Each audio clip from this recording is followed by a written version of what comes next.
माँ खुशी के मौका रहे कोनो साहू हलवाई जाबो।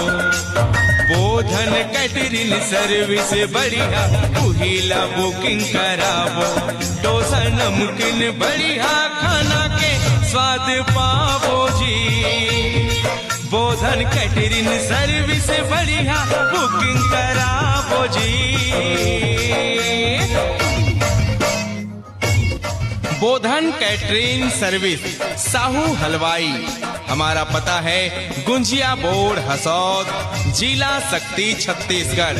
हमारे यहाँ सगाई, छठी, शादी, बर्थडे पार्टी, बफर पार्टी, हर खुशी एवं अन्य अवसर पर स्वादिष्ट मिठाई, नमकीन, डोसा और खाना बनाने का कार्य किया जाता है।